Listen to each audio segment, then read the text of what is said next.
अनन्तसंसारसमुद्रतारनौकायिताभ्यां गुरुभक्तिदाभ्यां वैराग्यसाम्राज्यदपूजनाभ्यां नमो नमः श्रीगुरुपादुकाभ्याम्।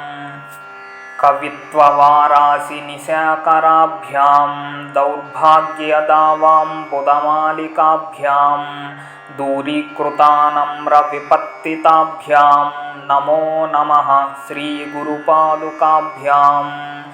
नताययो श्रीपतितां समीयुः कदाचिदप्यासु दरिद्रवर्याः मूकाश्च वाचस्पतितां हिताभ्यां नमो नमः श्रीगुरुपादुकाभ्याम्।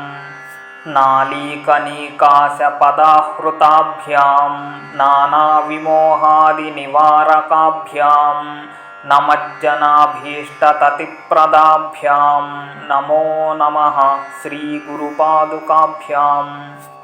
नृपालिमौलिव्रजरत्नकान्ति सरिद्विराजझषकन्यकाभ्यां नृपत्वदाभ्यां नतलोकपङ्क्तेः नमो नमः श्रीगुरुपादुकाभ्याम्।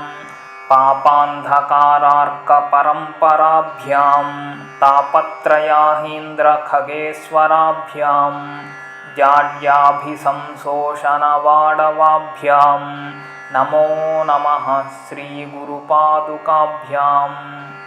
शमादिषट्कप्रदवैभवाभ्यां समाधिदानव्रतदीक्षिताभ्यां रमाधवाङ्घ्रिस्थिरभक्तिदाभ्यां नमो नमः श्रीगुरुपादुकाभ्याम्।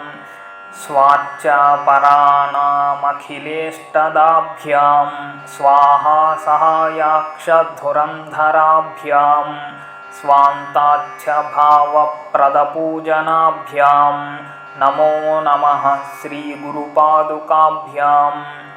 कामादिसर्पव्रजगारुडाभ्यां विवेकवैराग्यनिधिप्रदाभ्यां बोधप्रदाभ्यां धृतमोक्षदाभ्यां नमो नमः श्रीगुरुपादुकाभ्याम्।